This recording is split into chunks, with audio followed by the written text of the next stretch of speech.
Is it really okay to be simple like this? 저는 당신이 좋아요. 그 남자는 다리가 길어요. See?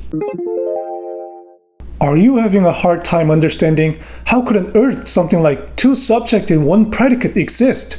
Don't worry, you will fully understand what it means without any stress. I'll make you understand it like native Koreans right away. To fully understand two subjects in one predicate, you have to understand what 이가 and 은는 actually mean. For your information, if you've watched this video and understood what it says already, it's okay to skip this part and go to the next part.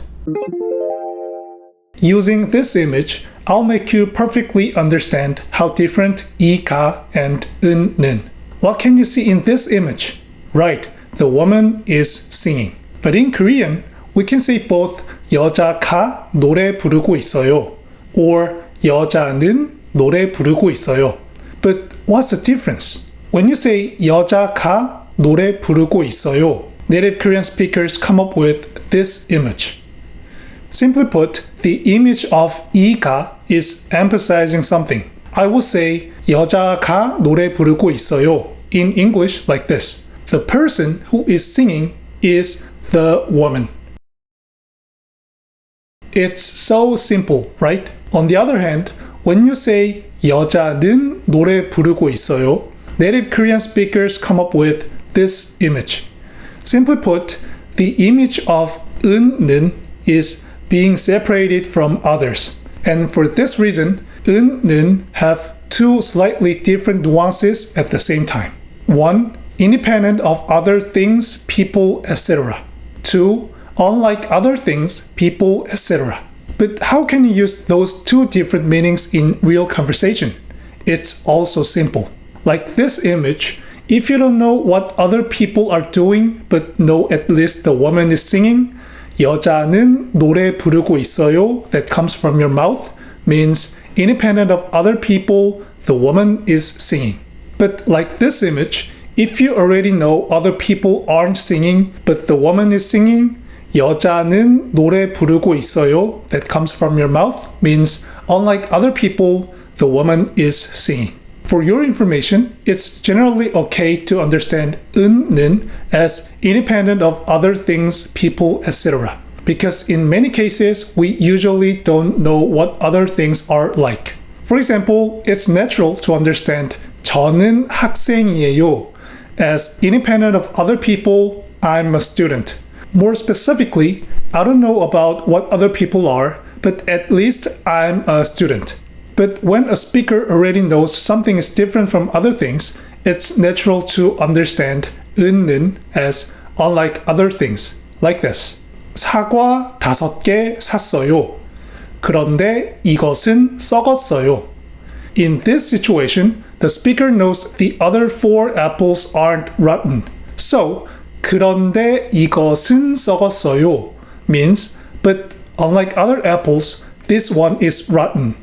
Even though understanding 은는 is quite tricky, it'll be okay if you remember the image of being separated from others.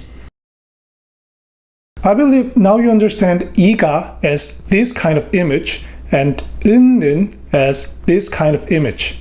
If you know this, now two subjects in one predicate is like 누워서 떡 먹기, which means a piece of cake. Let me show you how to do it. First example, 저는 당신이 좋아요. Let's dig into what it really means. 저는 당신이 좋아요. Let's do it one more. 그 남자는 다리가 길어요. 그 남자는 다리가 길어요. Something's clicking, right? 저는 한국어가 어려워요. 저는 한국어가 어려워요. Let's level up. If someone says 저는 삼겹살이 싫어요 in the situation that everybody else but that person likes 삼겹살, then it will mean this. 저는 삼겹살이 싫어요. I believe now you know how you should understand two subjects in one predicate. If so, you can also understand this sentence. 당신은 이름이 뭐예요? 당신은 이름이 뭐예요? It's way easier than you've ever been thinking, isn't it? It's because you understand the meaning itself, not the translation or the grammatical explanation.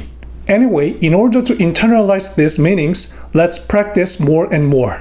토끼는 귀가 커요. 토끼는 귀가 커요. 엄마는 마음이 아파요.